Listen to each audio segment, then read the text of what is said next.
Welcome back to Shadowrun Dragonfall, where we have been trying to solve a bit of a mystery.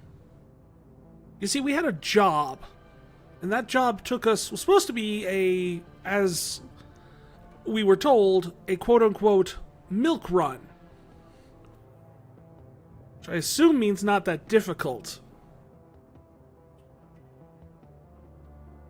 I've never had to do a milk run. So don't really know off the top of my head if that's a good measure of difficulty.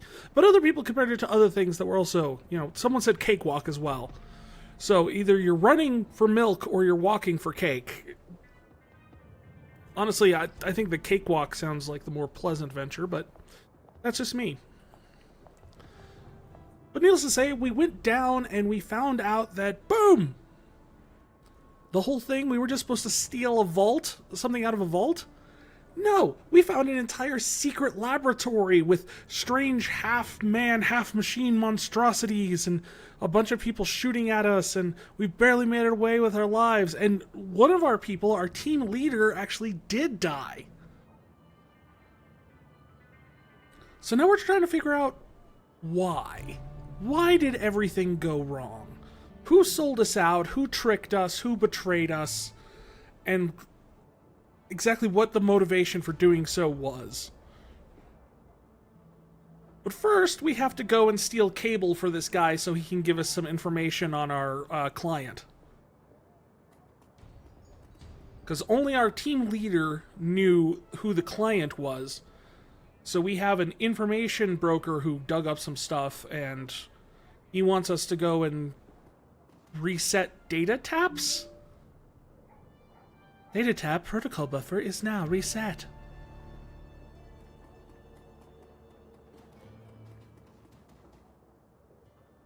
A pair of round eyes peer up at you from underneath the hood of a grime-smeared winter coat. You recognize him as David, one of the Cruise Bazaar's street kids. If you had to guess, you'd place him in his mid-teens. Though it's difficult to tell behind the grime and the acne marring his face. If you've seen him following Monaco around between runs, chasing her heels like a lost puppy, she always seemed to have a soft spot for the kid. Ahoy, half-lady Jack Z! Have you seen Monica around? I've been looking all over for her.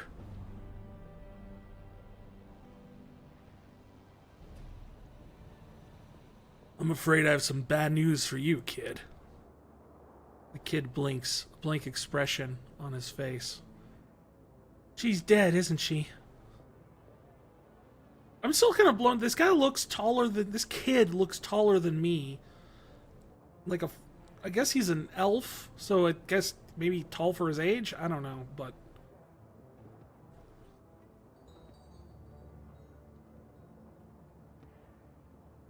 I'm sorry, kid.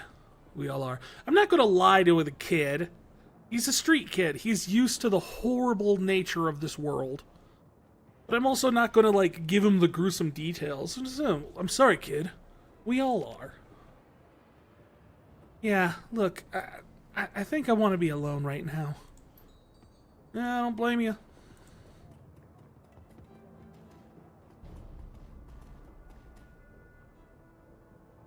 Okay, where was...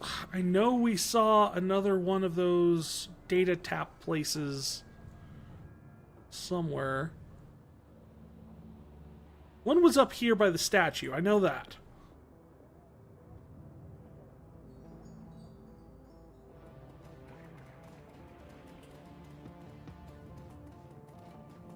Oh, there's the last one. It's down there. Okay. I am kind of curious what these, bins with the little particle effects flying off of them are.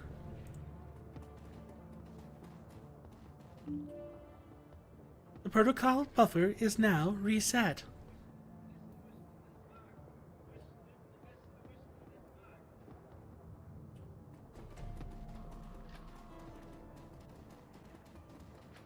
If I'm right, I thought I saw it. Yep, right there. Right next to the cyber clinic.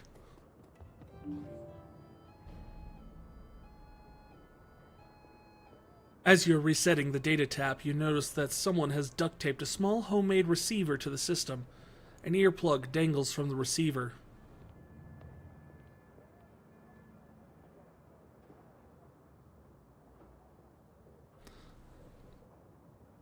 Common sense dictates that this is probably something I should avoid, as it could be dangerous or get me in a lot of trouble. However, years of playing a dungeon master in D&D also teaches me not to ignore the frickin' plot hooks. Plug it in. The sound of heavy machinery makes it difficult to hear the words that are being spoken. After a moment, you can make out two distinct voices. A nasal woman who sounds like a heavy smoker, and a man who speaks in a high-pitched, breathy tone. Just heard. Monica. Need to verify. Good for us. A sound like the conveyor belt starting adds to the noise of the machinery. You can't make out anything else until it comes to a stop a minute later. Think our next step? Wait. Isn't ready to make a move yet. To be patient. See who steps up. Could be someone more.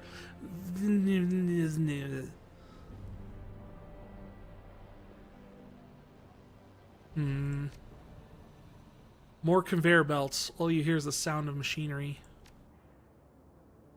Some sort of motorized vehicle starts up, drowning out everything else.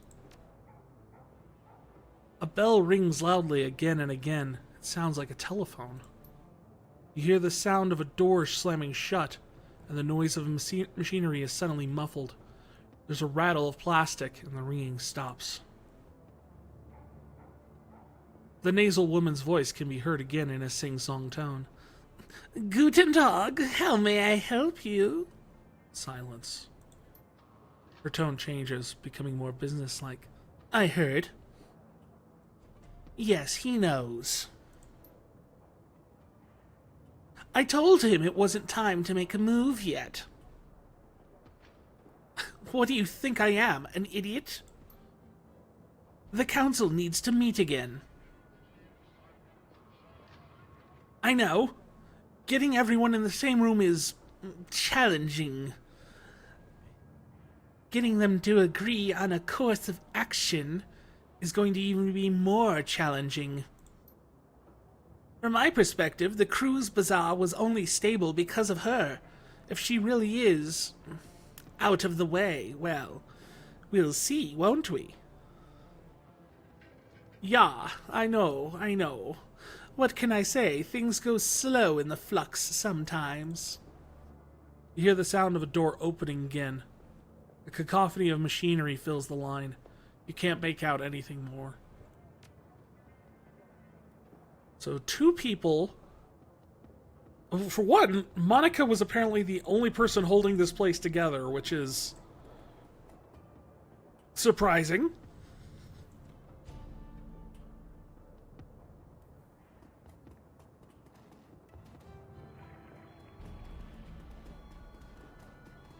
And it seems like the council is happy to get her out of the way, but they don't want to make a move quite yet because they don't know how the situation's going to turn. I don't know what the council is, but apparently they work at some sort of factory. Or run some sort of factory. It sounded like they were in an office, so they had like a business, like they were an executive, like running the facility.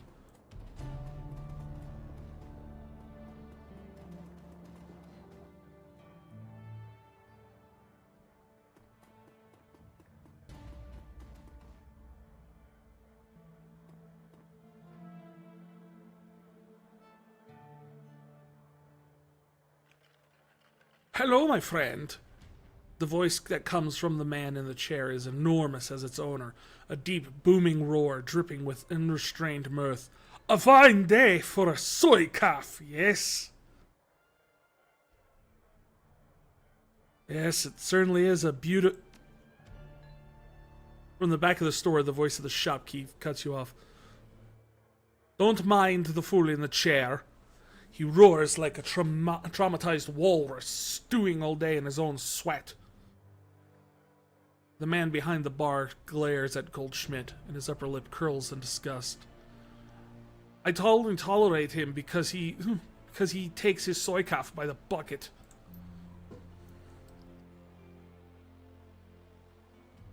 Goldschmidt responds with a raucous belly laugh. Apparently he finds the shopkeeper's insults to be hilarious. Ah, Altug, mein Freund. You are as quick-witted and sharp-tongued as ever. I bow to you. Well, if you don't mind... Once again, the shopkeep cuts in.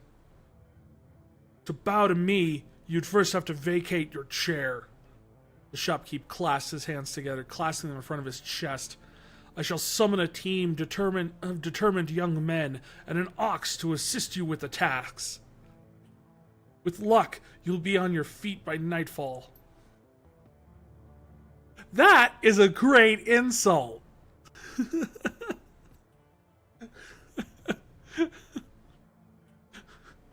Let me gather up a group of young strapping men and an ox so you can stand up.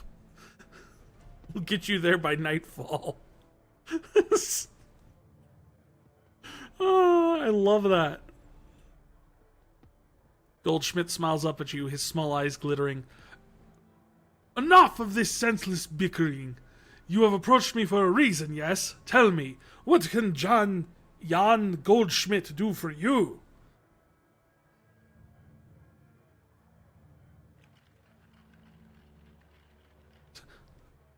Why do you put up with those insults? Don't you have any pride? Something bad's gonna happen if he doesn't stop interrupting me. Nothing, I'm done with this. You have any pride? I put up with them because they amuse me. The fact that they amuse me infuriates my dear friend Altug, who in turn hurls more insults. Goldschmidt raises his soy calf cup in salute, and thus the cycle continues. It is 2 years now that I've been your customer, yes, Altug? 2 years of soy calf and strained patience, yes. And I remain happy, and Altug makes money. An ideal business relationship. This guy is so far my favorite character. That sounds perfectly healthy. Take care, Jan. Until next time, my friend.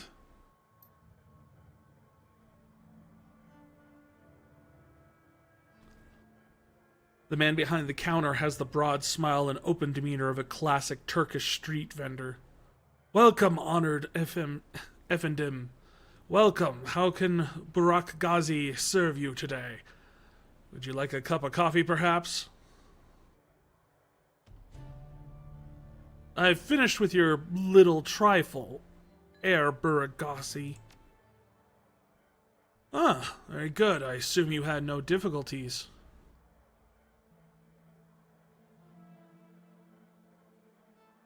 Difficulties? No. One of the taps had been modified a bit, though. Someone was using it as a surveillance device.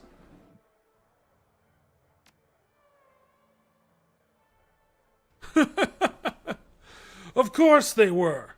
I would be surprised if they weren't. This is Berlin, after all. In the flux, everyone spies. If you do not spy, how will you know who is in power and who will be in power next? If you are here to stay, Efendim, you need to get used to it. Who enters the Turkish bath will sweat, as my uncle Taidemer always says. Nevertheless, I shall have one of my people look into it. Wait, there's more. I listened into the tap and heard something. Might be important. He eyes you closely, amused. Ho ho! Tell me, O listener at keyholes, what did you hear on this surveillance tap you found? I couldn't make much out. A nasal woman and a high-pitched man. They seemed pleased that Monica was out of the picture. The Turk's face falls. News travels fast in Berlin. Those two are known to me. Is there more? You know who I'm talking about because of, like, a 2-word description of each of them. That's amazing, dude. You are worth your money if you're that good at your job. The woman got a call. She talked about a council meeting tonight to decide if they should make a move. Then she was drowned out by heavy machinery. He nods grimly. Most excellent. It is indeed fortuitous that you discovered this information, though it is not unexpected. I will have one of my people attend this council meeting and report back. I'm very interested in this, so please let me know what happens.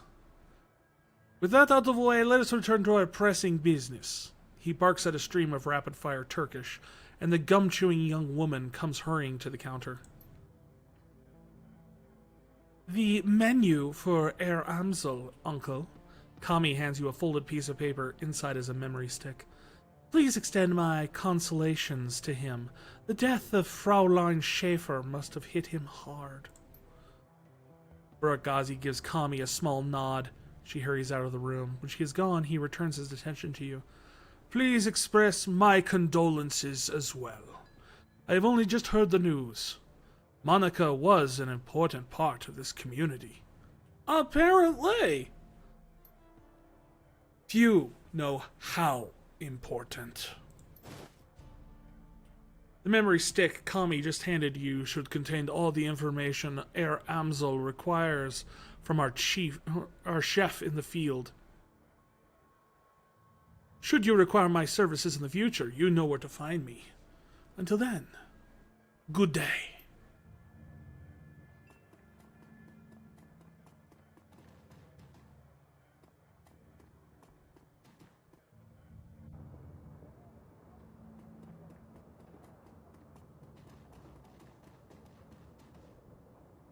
Let's see, we're gonna go up here, go back to the hideout.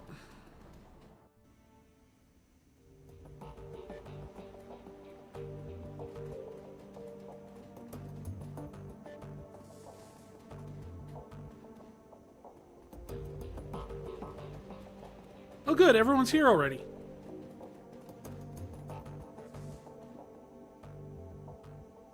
Half-Lady Joxy. Amsel peers at you apprehensively. His eyes are bloodshot, his expression grim. Did you get the information on Green Winters? Yeah, I spoke to Altug. He gave me this memory stick. Let's just see what his agent has to say. Amsel snatches the memory stick from your hand and slots it into the computer terminal. He navigates a series of command line menus, and a wall of amber text floods the screen. Amsel scans it, mouthing the words as his eyes flit back and forth. Buragazi's agent tailed Green Winters to a hotel in a cesspool of a Kiev, or Kiez, called Drogenkip. The hotel is called Das Kesselhaus. It is a renovated factory nestled deep in the heart of Drogenkip. It appears that is where Winters is holed up. A factory, huh?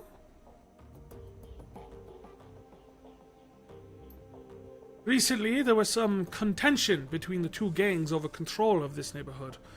Due to the gang violence, the agent refused to follow Winters inside the hotel, but he confirms that he is still inside. Well, what are you waiting for? Iger slings her rifle over her shoulder with a single spare motion. Gear up, people. We've got a hotel to raid. Glory and Dietrich pause and exchange looks with Paul. Just a moment, Iger. Amsel rises from his chair, drawing himself to full height. Even so, he has to crane his neck to look her in the eye. You are an excellent soldier, and nobody questions your competence in the field. Your loyalty to this team is equally commendable. That said, we believe that Half-Lady Chak Z is the right choice to lead the team.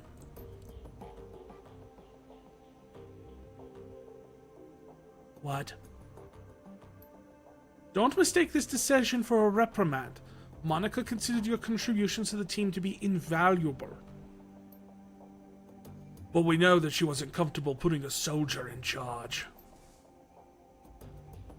Iger speaks through clenched teeth. Her words are measured, but her expression is livid.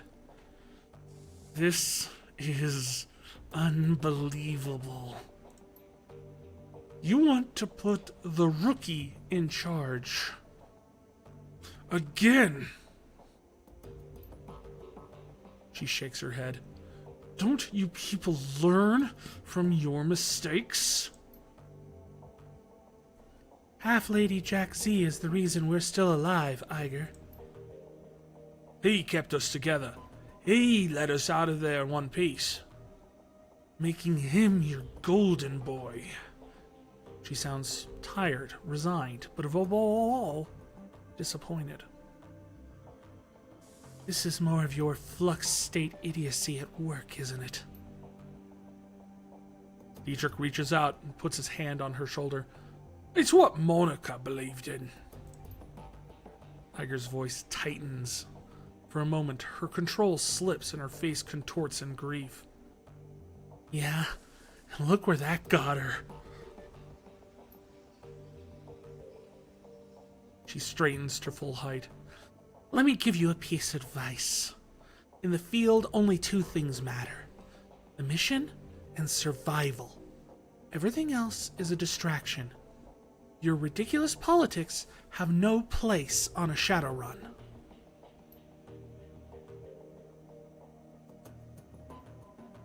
What can I say? We're German, despite the fact that you use Cockney slang and stuff. Whatever. We have a history of strong political views.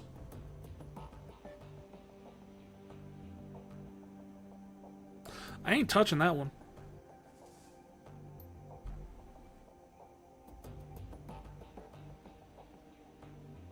Iger sighs. The tone of resignation returns to her voice. Screw it. Let's put an end to this. I've got the skill and the expertise to lead this team. Half-Lady Jack Z, on the other hand, was appointed by Monica as a joke. Like, wasn't I a Shadowrunner back in, like, the States who worked with Monica before?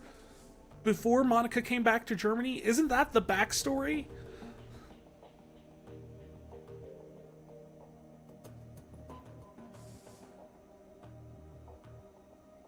If you'd rather he take the lead, I'll abide by that. But I want to hear each of you say it. Look, I've got no beef with you, Iger. Really, I don't. I mean, if they're cool with you taking charge, I will follow in lockstep.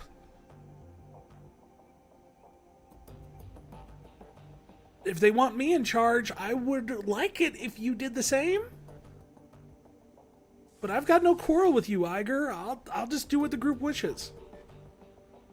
You stay out of this. She stabs an armored finger into your chest. Hard. The moment she raises her hand to you, Dante's ears lay back and lets out a low growl. Reflexively, she takes a half step back.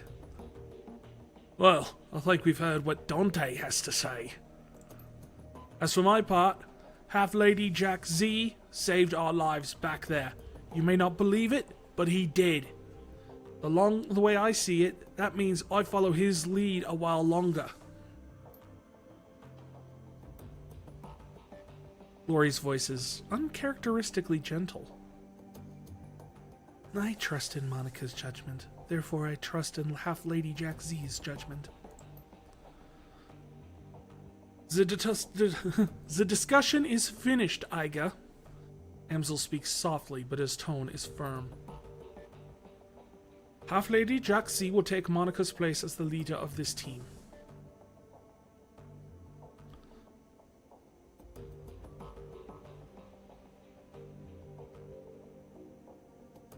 I mean, I'm gonna try. Oh, I love the fact that one of the options you have here is ask Iger to go get you a coffee, essentially.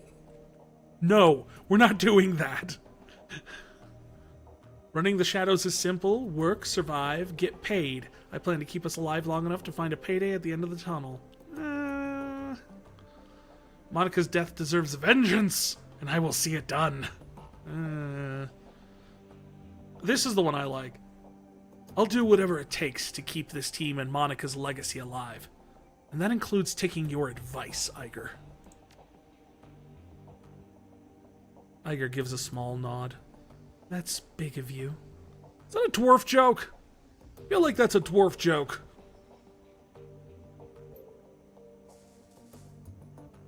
She looks from Dietrich to Glory to Amsel, finally down at Dante, and sighs. I do not agree with this decision, but I will respect it. She nods again, more decisively this time. Half-Lady Jack Z takes the lead, then. Conversation closed. Right, then it's time to move on. We need to focus on chasing down Green Winters. Indeed, I have transferred the information that we have received from Altug to the computer terminal in the next room. It used to be Monica's personal workstation, Half-Lady Jack Z. Now it's yours. Monica kept a variety of notes and dossiers on that machine. I would suggest reviewing her notes and seeing when you have time. Amsel turns his attention away from you and back to his computer screen. Good hunting. I eagerly await your return.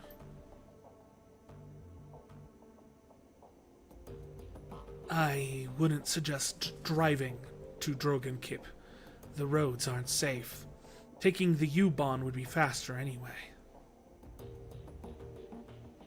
Thanks for the tip, Iger. U-Bahn it is. Iger nods, then turns to check her equipment, and the rest of the group disperses in turn. You now command a team of Shadowrunners. When traveling to a new mission location, you'll be able to choose which members of your team to bring and modify your loadout for the run. When members of your team become permanently incapacitated on a mission, they'll be automatically extracted for emergency medical care. They'll be patched up and ready for action the next time you return to your safe house. Avoid the loss of firepower is always carrying some Bumona trauma kits into the field. These can be purchased at the Street Doc's office in the Cruise Bazaar. Right, but I don't have any money.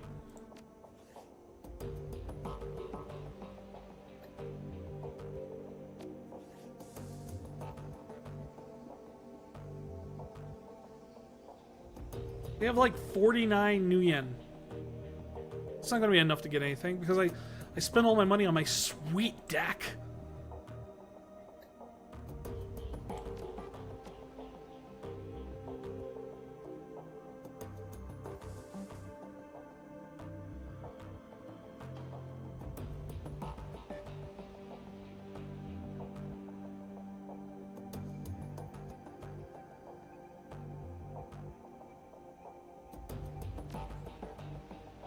Let's see. I should spend some of my karma, though.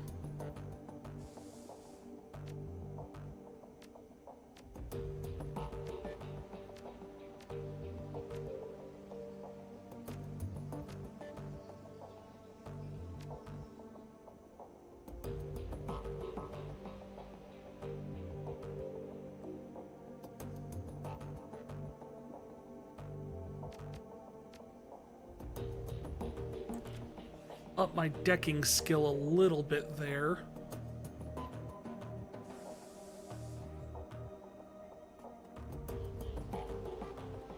Where's the computer?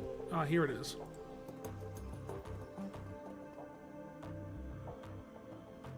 Your workstation and your mission computer. The command center of your team's operations, and the last link to your memory of Monica Schaefer. Her thoughts and words live on in the machine. At times, it's easy to forget that she's gone. The cool blue tones of the workstation's main menu fill the screen. A blinking message in the upper right corner notifies you that you have 0 unread messages.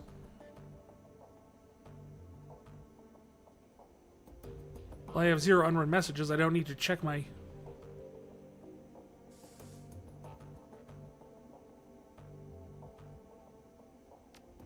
Do I have old messages? Ooh. The screen flickers to life and Monica's face appears. Her hands are on her hips and she's wearing a wry smile. Hey, Ace. If you're reading this, that means either I died or stepped down. Hopefully the latter, but probably the former. Not many Shadowrunners make it to retirement age. In any case, I'm sure you'll do a fine job in the role. If you need anything, talk to Paul. He's a good man, and he knows how important it is to me that you take my place. One last thing, Ace. Iger might cause you some problems. In fact, I think it's a fair bet that she's already has. Just remember, she brings something to this team that no one else does. You'll want her on your side. My advice to you, hold your own with her. If she pushes you, push back. Don't try to butter her up with flattery. She'll see right through it. Most of all, do what you can to earn her respect. She'll never be satisfied following with you if you don't give her a better reason than because Monica said so. I have faith in you, Ace. It's up to you to justify that faith. She half turns away from the camera, then returns her attention to you. The image is uncannily lifelike. Oh, and by the way, Ace, if you botch this, I'm coming back and haunting your ass. I mean it. So it seemed like she was planning for a while to turn the team over to me.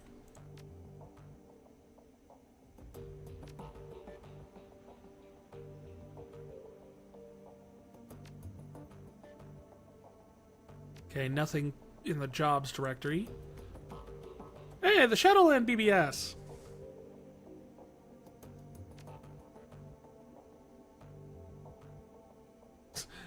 I can either look at the Killer in Seattle thread, or who is Blutz? Who is Blutz? I think that's the name. I'm still recovering the logs. This hot dogger just trashed my land trid hosting server. Sounds like some kid pissed over his cartoons getting canceled. Left a bunch of garbage files all over my disks. I'm only cleaning them up for days. It should make you pass a dumbass test before you're allowed to deck in this town. That was from Lumen. Step up your security. Write some white ice programs if you can. At least make the kid's hair stand on end for the next few hours when he tries it. Tolstoy. Just make sure that your ice is quick. Heavy-hitting ice is no good if it can't catch up with an intruder. A fact that I take advantage of on a regular basis. Clockwork. Always running, eh, CW? The Smiling Bandit. Smiling Bandit is a long-time running person in the Shadowland BBS, which is essentially pretty much every Shadowrun sourcebook is essentially presented as a info dump on the Shadowland BBS. So throughout the entire thing, it looks like essentially a PDF, but with comments tagged in by the different people on the BBS weighing in. And the Smiling Bandit has been showing up forever on these things. Like clockwork. Clockwork.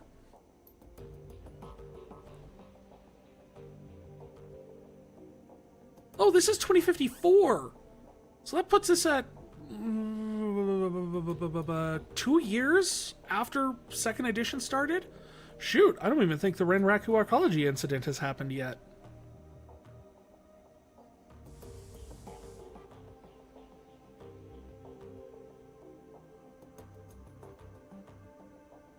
If you two are finished, I did have ice on that thing. Tracked the hole down. Grocery store across the street was piggybacking on my land, and they left an unsecured jack point in a bathroom stall. Old as hell maintenance jack in a fuse box. The security ignored it. Mystery solved. Shadowland isn't your personal tech support board, Lumens. Glad to see you fixed your own problem. Only way you're going to learn. Maelstrom.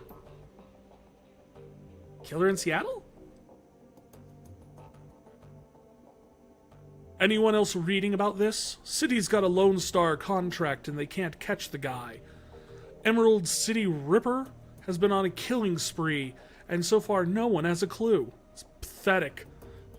If someone like that had happened on my block, some vigilantes would have tracked down and stopped him. Shows how good a state payroll cops are.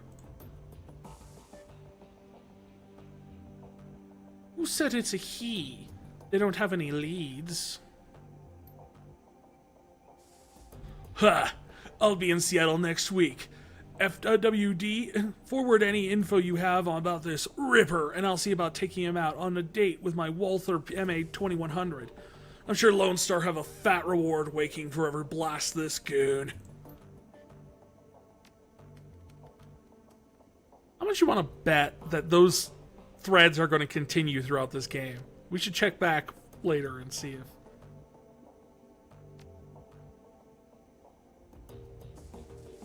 I want to know what Monica's file says about me. The picture of Aunt Monica smiles on the screen.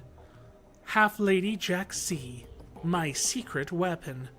I've run enough with Half-Lady Jack Z to know he's trustworthy. Good in a fight, too. But beyond all that, it's just good to see him again. There aren't many people left from the old days. Far too few, and Half-Lady Jack Z? Well, he was always the best of them. God, that was sappy. Mental note, re-record this before Half-Lady Jack Z actually gets a chance to see it. At any rate, if anything happens to me, it's good to know that he'll be on hand to fill my shoes. It's not what Iger would want, but it's what would be best for the team.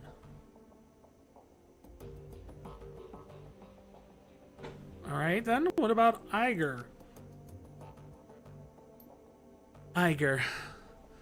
What to say about Iger? She's smart, she's strong, she's one hell of a soldier. In his close-up fight, I've seen her take apart an entire security team with her shotgun, and she's even more dangerous at range.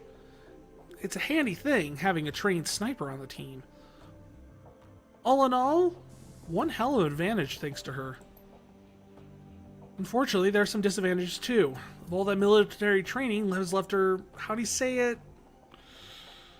Rigid, I suppose? Unlike the others, Iger isn't content to go with the flow. She wants lists and maps and timetables. She wants a hierarchy, and she wants it formalized. I don't think that she even realizes it, but giving her what she wants would destroy the team. Glory and Dietrich wouldn't put up with it for more than a day or two. I know that I wouldn't, but she keeps on pushing, all the same. One of these days, the situation is going to come to a head, and I'm just hoping it doesn't happen soon. Alright, so what's the deal with Glory? I've been kind of weird, because she's got the big, like, super prototype mechanical arms that are antiquated tech. Ah, Glory. Our damaged enigma. I've known her for almost 5 years now, but I don't think I'll ever really know her. Somehow I doubt anyone will. On an operational level, Glory's solid. That chrome of hers may be old, but it gets the job done. I've seen her take a troll apart with just her hand razors, and when her adrenal pump is running, she moves faster than anyone I've ever seen. On top of that, Glory's a competent field medic. I don't know where she learned medicine, yet another question mark, but she patched me up at least a dozen times. Between her skill with a medkit and Dietrich's magic, we haven't had much trouble with serious injuries. In our line of work, That's a luxury. And that's all I really know about Glory. She keeps to herself, barely talks, and spends most of her time staring at nothing. I've seen this kind of behavior before, of course. Something bad happened in her past. Deep down, I think she's still running from it. And I'm sure that her cyberware ties into it somehow. I don't know, maybe someday she'll open up to me. I'd like to think she will. We'll see, suppose.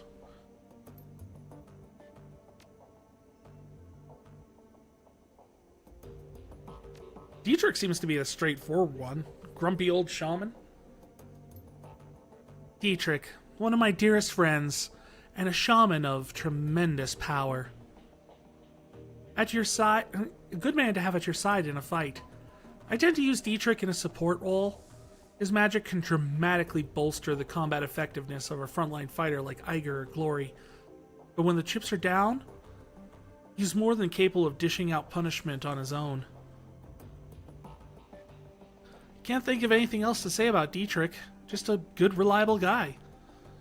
She pauses for a moment. When she speaks again, you can hear a hint of guilt in her voice. He is getting a little long in the tooth for a Shadowrunner. I'm not sure how many more years he has ahead of him in his game.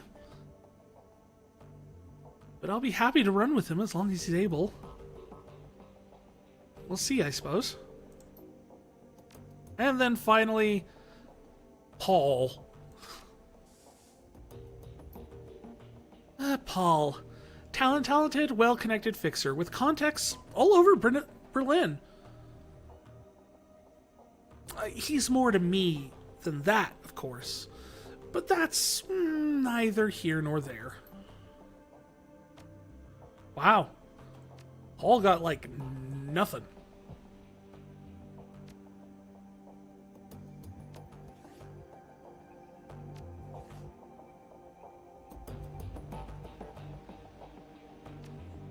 Okay, so I can't look at anybody else's stats yet.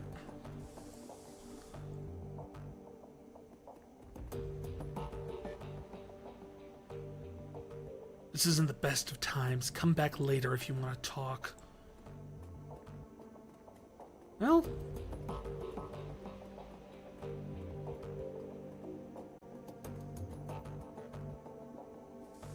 Autobots, transform and roll out!